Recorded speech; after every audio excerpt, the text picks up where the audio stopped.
Мы идем вот туда, правильно? Мимо людей. Всем привет, с вами Идан Magical Варданян и Яна Петрухимченко. И этим осенним теплым деньком мы выбрались сегодня на выставку ретро-автомобилей.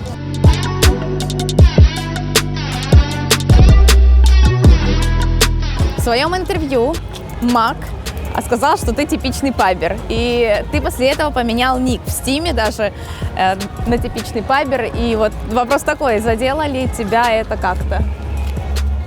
Не, ну я по факту и являюсь типичным пабером. Да, но может это... Ну, отчасти я уже становлюсь, но чуть-чуть... Не могу сказать, что это сильно меня задело. Он позволил мне сменить только тогда, если мы куда-то отберемся. Мы отобрались на Dream League, вот я и поменял. То есть хотел раньше, да? Да. Ну, не, отчасти я буду переквалифицироваться в нормального игрока, но изначально я же типичный пабер.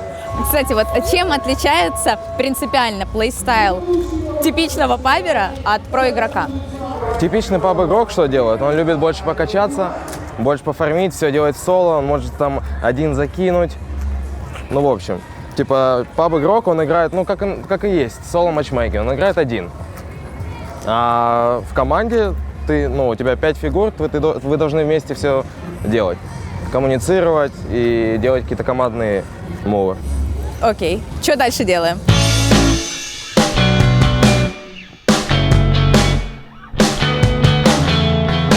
Часто ли бывает такое, что тебе не дают мид в пабах? Да, в основном нет.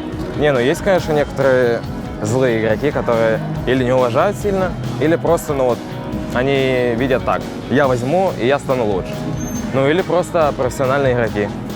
А ты заметил, вот после того, как ты в Нави пришел, по-другому люди стали относиться? Там, может, чаще тебе уступают мид? Не знаю, как у вас там у мидеров это обычно происходит. Не, в основном, да, люди стали адекватнее относиться, с уважением и так далее. Считаешь ли ты ММР объективным показателем скилла игрока? Ну, по факту это и есть показатель скилла. Ну, короче, это палка двух концов. Если у тебя хороший винрейт, допустим, 60%, и ты будешь играть просто нон-стоп паблики, то рано или поздно ты поднимешь ММР.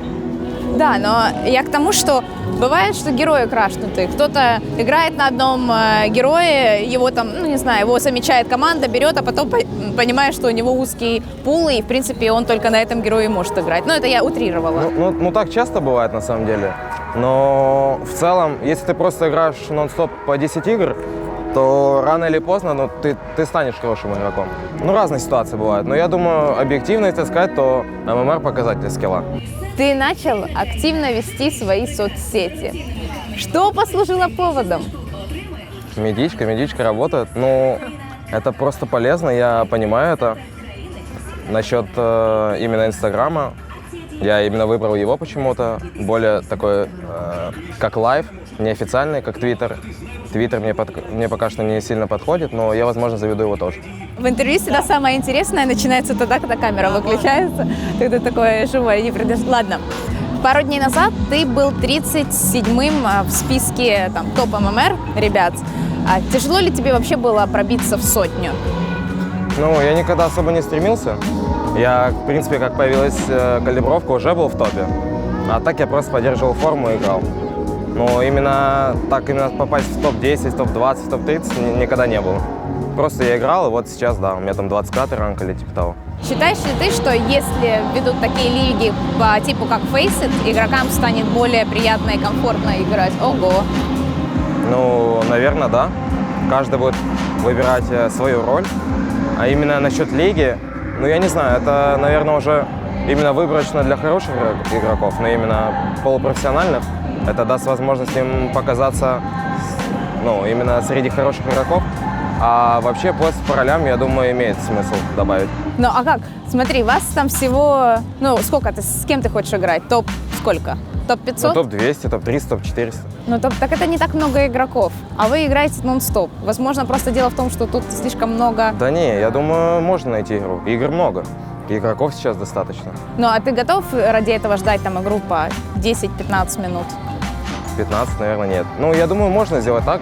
Но реально сейчас много игроков. И много сейчас кто играет. Поэтому я думаю, легко. Ну ладно, пускай будет 500 ранги. Но каждый будет играть на своей роли. Сильно отличаются 500-е игроки от там сотых? Вот ты чувствуешь, вот если бы не было, да, там сверху таблички какой ранг, ты бы отличил игрока?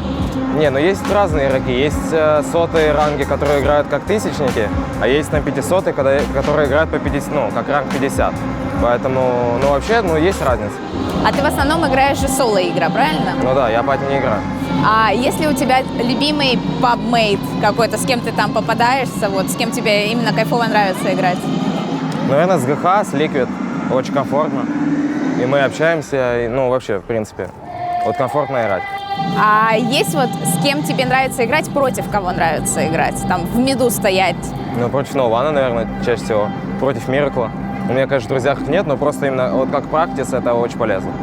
Поначалу один из самых распространенных комментариев был на Ютубе, да и везде, что у Нави очень узкий пул героев. Согласен ли ты с этим? Дело не в героях, а в стратегиях. Вот мало просто, точнее, у нас их уже достаточно. Так получилось, самые лучшие вот уже начинают банить, и я не могу сказать, что их действительно мало. А вообще, вот если так рассуждать, то какое самое оптимальное количество героев в пуле? Ну, да, возьмем Каждого у мидера. игрока? Вот давай у мидера. Ну, наверное, все тир-1, там LGD, ВП, ну все. Они уникальны тем, что каждый игрок может пойти на каждом герое, на каждую линию. Это огромный бонус для команды. Ну, я так понимаю, чтобы каждого героя выдрессировать, как это сказать, привыкнуть, но это же нужно, я не знаю, это супер много игрок. И на разных героях ты обычно, да, стараешься играть как-то много игр на одном герое, там тоже темпларка у тебя там сколько, 700 плюс игр. Ну, есть просто сигнатурки, как у GH на 7-м инте. Там был Котл, Виспа, кто еще, Шейкер, еще там кто-то. Вот есть именно ярко выраженные сигнатурки. А есть просто герои, которые вот всегда хороши в мету или просто человек хорошо исполняет. И, ну, то есть люди по-разному строят свою стратегию. Некоторые отталкиваются от именно сигнатурок игрока, а некоторые просто вот в целом конструкция, вариативность пика. Слушай, я так понимаю, это катает на этой тачле. Хочешь прокатиться? Я так понимаю, у вас на буткемпе сложилась уже некая традиция. Ты по утрам включаешь песни, ты как диджей, да? Да не, у нас просто Близи просыпается в часа 3, и его надо будить. И мы включаем ему гимн Кыргызстана. И он заряженный сразу просыпается, подпевает. Акмангулю, асказолор, талалар. Руку на сердце быстро, вот так, и все, и он поднимается. Кстати, по поводу просыпаний. У меня есть коротенький блиц на тему буткемпа. Это буквально, ну, ты знаешь, блиц — это ты быстро отвечаешь. Всего 5 вопросов. Кто раньше всех встает? Акбар. Кто больше всех спит? Близи. Ну, подожди, Близи поздно ложится, как он говорит. Пойдем туда. Но он больше всех спит, 100%. Хорошо. Кто больше всех играет в доту? Я. Ну ладно, Акбар. Ну или я, или Акбар. Ну он с утра просыпается, наверное, игр 5 успевает сыграть. Потом отдыхает, ну, может, спит час. А потом, ну, уже опять играет. Хотя он вечером, в принципе, не играет. Не, наверное, больше всего игр играю я. Хорошо. Кто круче в настолках? Да, мы всего играли в одну. Кто победил? Андрюха самый топовый саботер. Он всех обманул. Да. Я слышала эту историю. Да, он он играл, вообще- наверное, нелогично, да? Вас всех запутал или почему? Не, ну, он очень красиво именно играл эмоциями, там, блефовал, ну, это было красиво. Хорошо. Последний вопрос. Кто чемпион в пинг-понге? Наверное, снова Андрей. Ну, на самом деле, каждый выигрывает у каждого, но чаще всего Андрей. Ну, я с Андрюхой одну сыграла, и я победила. Поэтому, получается, если я победила действующего чемпиона, то я батя пинг-понга. Матя. Получается так.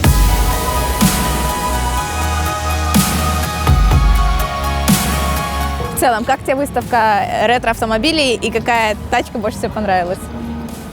Да, нет определенно, но в принципе тут реально все имморталки такие изысканные.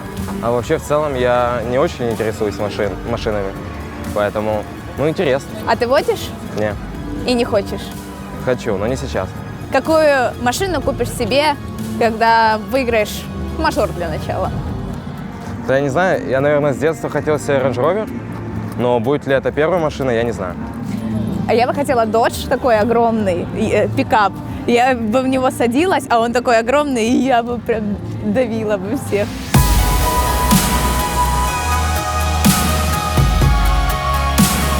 Здесь так людей много оказалось на выставке. Я не ожидала, что столько ребят придут посмотреть на ретро-автомобили, поэтому мы нашли себе такой закуток возле этой победки. Ты гражданин Израиля, но при этом живешь практически всю жизнь в Харькове. Тебе гражданство вообще, оно как-то помогает, суппортит, или же наоборот, это больше неудобство? Да не, саппортит. Ну, по-любому, по идее, гражданство лучше израильское. У меня, типа, без виз, считай. Ну, я могу лететь почти везде, кроме арабских стран и Америки, вот там Малайзию. Если бы я отобрался в Куала-Лумпур, там надо было что-то делать. А вообще, в целом, я родился в Израиле, поэтому получил гражданство. А сюда, просто родители переехали, вот я и тут и живу. Ты говорил, что до этого момента, до попадания в НАМИ, они не следили за киберспортом и за твоей деятельностью. Сейчас они уже начали следить? Ну да. Ну, папа стал почти все игры там смотреть. Именно ваши? Ну или да, вообще? не, наши. А мама, она не смотрит.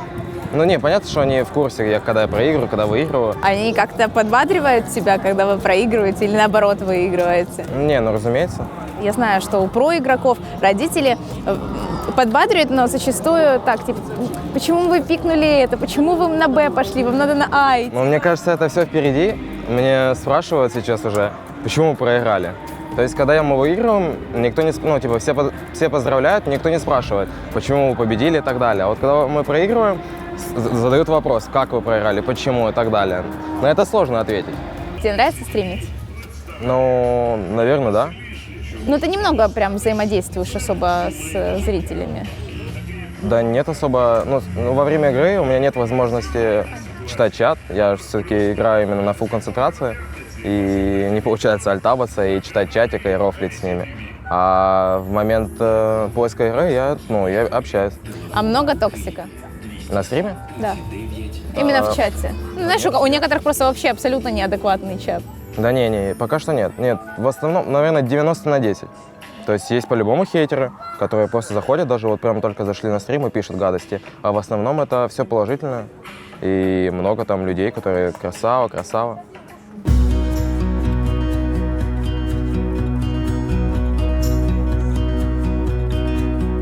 Тебе скоро предстоит первый LAN в Швеции. Твои мысли на этот счет все-таки, первый LAN? Ну, в принципе, я в предвкушении, буду готовиться. А по поводу морали и так далее, не знаю, все будет видно чуть позже. Он в конце октября, поэтому я думаю, я еще успею привыкнуть ко всему и так далее. Но будет интересный опыт. Good. Идан, спасибо тебе за это интервью, что Спасибо уделил тебе. время. Сегодня у ребят еще официальные игры, чуть позже. Это интервью выйдет потом, но я думаю, что вы смотрели и поддерживали всех. Давай. За вас.